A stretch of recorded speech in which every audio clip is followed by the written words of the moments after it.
De volta com o Giro Esportivo e agora sim, gente, muito bem-vindo, Sérgio Krisanski.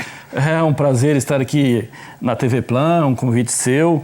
É sempre uma honra para mim poder participar, principalmente desse seu programa. Você que é um jovem apresentador. Com certeza. E se sobressaindo muito bem no esporte local e nacional também. Muito obrigado. E olha, gente, esse aqui é colorado, viu, gente? Gaúcho, natural e falar um pouquinho do futebol, né? Como é que tá o futebol gaúcho, rapaz? Olha, o futebol gaúcho, infelizmente para mim, quem está bem no momento é o Grêmio, que o Grêmio fez um trabalho de renovação, é aquilo que o Internacional devia ter feito lá atrás e está tentando fazer agora. O Grêmio se antecipou, fez essa renovação e vem muito bem no Campeonato Brasileiro. E o Internacional demorou bastante para cair a ficha, está com os jogadores de uma idade bastante avançada. Tentou reestruturar, mas na verdade... Tentou reestruturar, mas continua com jogadores ainda que deveriam ser feita uma reestruturação, que é o caso de Alex, é o caso da Alessandro, Juan, o próprio Dida, que é o terceiro goleiro.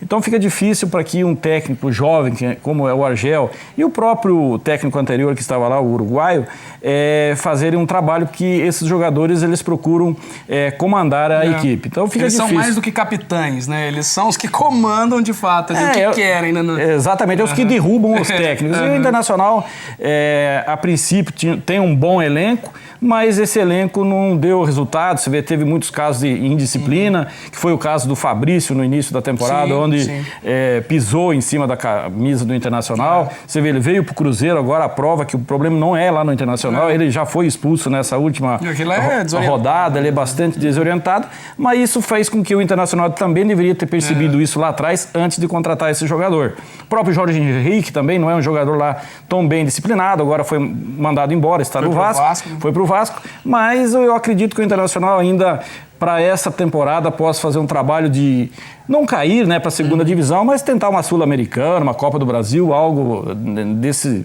naipe, nada mais além do que isso conseguirá nesse campeonato. Já estaria de bom tamanho. Já estaria de bom tamanho, não caindo para a segunda divisão já está de bom tamanho. Com certeza. E a gente vai ver algumas imagens agora, viu, para comparar essa nossa atualidade, né, e Falcão, né? Paulo Roberto Falcão, esse um dos ícones não só do futebol do Internacional, mas do futebol mundial, podemos colocar assim, um grande jogador que representou de fato a camisa colorada, né? O Falcão foi o rei de Roma, né? O Falcão, ele iniciou no Internacional, deu título para o Internacional. Se vê o Internacional, o último título do Internacional, é triste falar, em 1979. O Internacional foi campeão em 79, invicto. Uma das poucas equipes que conseguiram empatar com o Inter em 79 foi a Caldense. O jogo foi aqui em 15... Naquela partida que ainda a Caldense na Série A. Em uma das séries, né? Foi aquele apanhado que fez as equipes. Isso, não, na época eram bastante equipes que disputavam a Série A e a Caldense disputava e tinha um bom elenco também, conseguiu empatar com o Internacional naquela época.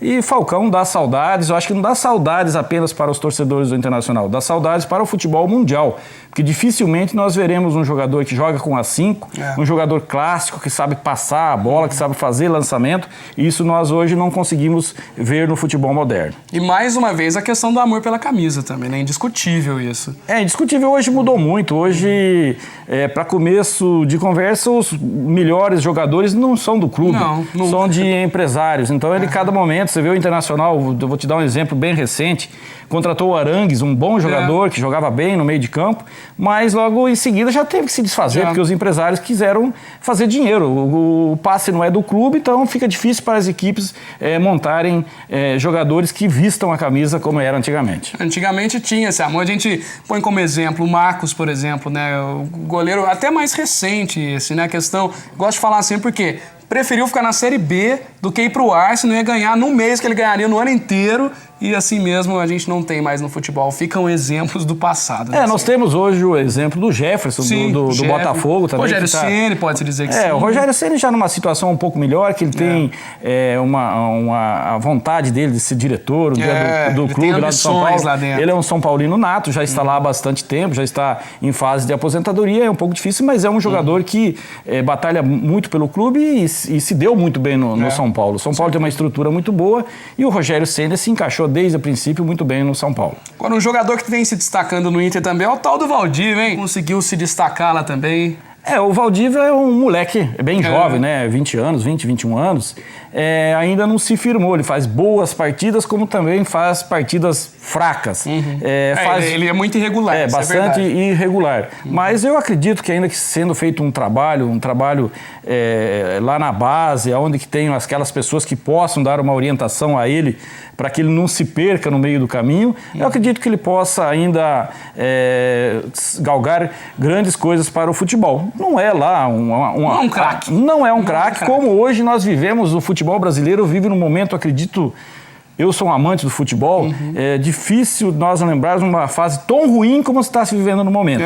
Uma seleção brasileira onde o craque é Lucas Lima, não podemos esperar mais nada, né? Um jogador mediano que jogou... Kaká de novo. Eu fico indignado com o Kaká voltando à seleção, mas não tem quem colocar.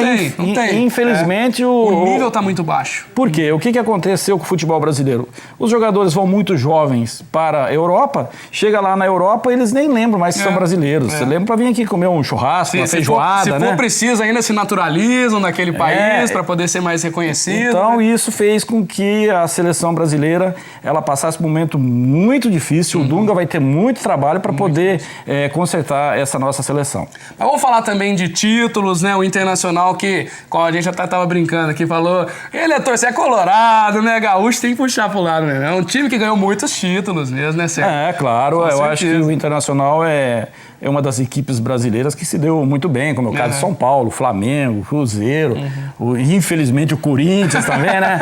Mas o Internacional já teve seus momentos de glória. Em 2010 foi campeão da Libertadores da América. Contra o Chivas. Eu estive lá presente no Beira-Rio assistindo esse jogo. Emoção, hein? E é muito interessante. Mas hoje vive um momento diferente, que é um momento de renovação.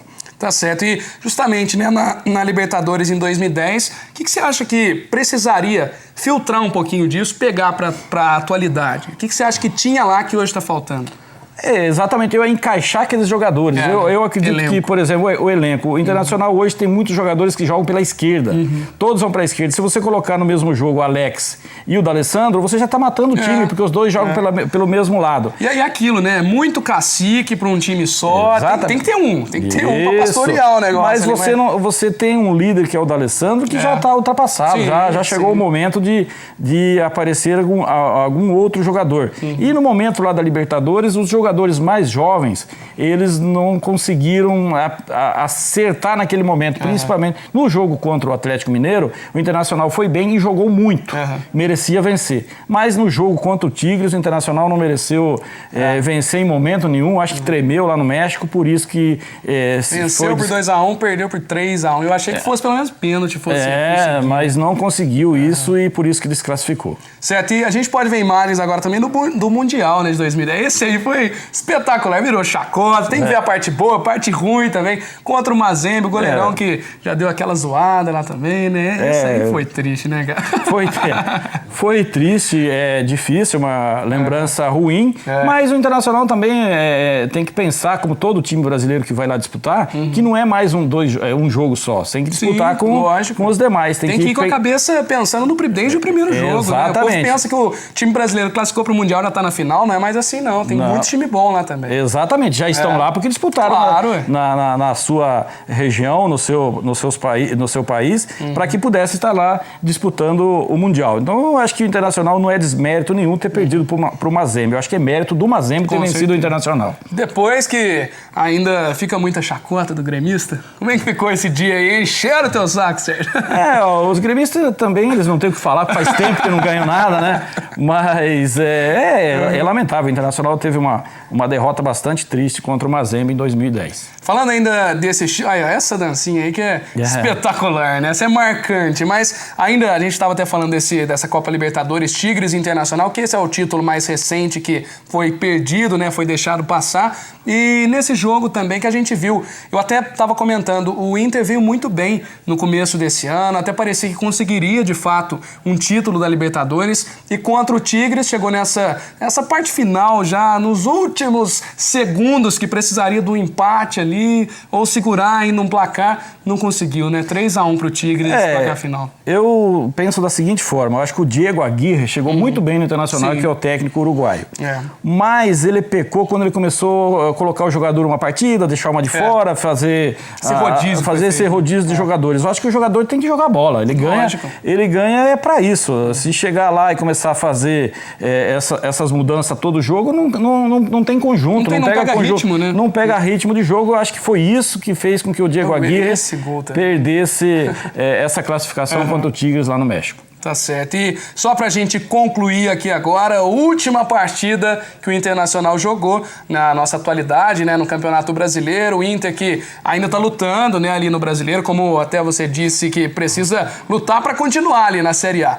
Mas Avaí 3, Internacional 0, né? Essa partida que até foi atípica, né? Muitos imaginavam que o Inter conseguiria uma vitória até tranquila, porém, era fora de casa. Era um jogo muito difícil. Um jogo difícil. O Internacional teve um pênalti no início do jogo que não marcou. Acho que não marcou. Aí não tem o que ficar chorando também. Mas pela equipe que o Internacional tem hoje, não é fácil também vencer a equipe do Avaí. Se nós analisarmos como está o futebol brasileiro hoje, Luiz Felipe, a prova está aqui em Poste Caldas. O Yuri tá saindo da 4ª divisão, indo para a 1ª divisão. Ele tá dando um salto assim. E não é lá um jogador, é um bom jogador, não é um jovem jogador, não é uma jovem promessa. Então, o futebol está muito nivelado. Você vê, o Corinthians venceu o Chapecoense por 3-1, mas não foi aquela... Foi um jogo difícil que o Chapecoense também teve as suas oportunidades que poderia ter vencido. Então, eu acho que o Internacional, a partir do momento que tomou 2-0, o terceiro foi apenas uma consequência. E muitas vezes o que está acontecendo é que o placar não diz nem o que o jogo aconteceu, né? Partidas que ficam 3-4-0 e, na verdade, a outra equipe foi superior, são jogadores que estão sendo oportunistas. Aproveitam, são 4 finalizações, 4 gols, enquanto a outra equipe vai lá, 22 finalizações, não consegue finalizar com perfeição. Mas não foi o caso do jogo do Inter e Avaí. Nesse caso, não. O jogo do Internacional e Avaí, o Internacional jogou muito mal, a não ser o pênalti no início da partida que não foi marcado, que poderia mudar a história do jogo, mas o Internacional não foi muito bem. Acredito que mudando um pouco, passando para o jogo de hoje vai ser um divisor. O Internacional tem 28 pontos e joga contra o Vasco, que é o último colocado, né? O Vasco, se eu não me engano. O Vasco tem 13 pontos lá. O Vasco, se o Internacional perder hoje, já começa a ter mais uma crise lá no Beira-Rio. Eu acredito que o Internacional precisa vencer hoje, vencer bem, que aí já vai para 31 pontos e possa começar a pensar em uma Sul-Americana, uma Copa do Brasil para a próxima temporada. Com certeza. E, Sérgio, vamos deixar seu voto aqui já para nossa enquete, hein? Para você, quem vai ser o artilheiro do Brasileirão? Tá cedo para falar, mas já dá para esboçar alguma coisa. Olha, pelo gol que ele fez nesse final de semana, é Ricardo Oliveira. O cara é craque, né? Não, mas acho que craque... Tá voltando, eu acho que craque ele não é, não, né? Porque senão com esses jogadores que nós temos na seleção, ele podia estar lá também. Podia estar lá, né? Mas ele é um bom jogador, tem sorte, arrisca, né? Porque ele é um finalizador. O chute que ele deu no domingo poucos jogadores que fazem isso. Você tem que arriscar e chutar para ver o que acontece. Eu acho que foi o caso dele no jogo de domingo, onde fez com que o Santos vencesse a equipe do Cruzeiro por essa jogada do Ricardo Oliveira. Então eu acredito que o Ricardo Oliveira, sem sombra de dúvida, vai se sobressair muito sobre os demais atacantes no campeonato desse ano. Beleza, Sérgio, muito obrigado, viu? Nós vamos para um break rápido aqui no Giro Esportivo, mas é assim, viu? Você de casa um dia pode estar comigo aqui representando seu time do coração, viu? Vamos para um intervalinho rápido. Valeu, Sérgio. Valeu. Obrigado.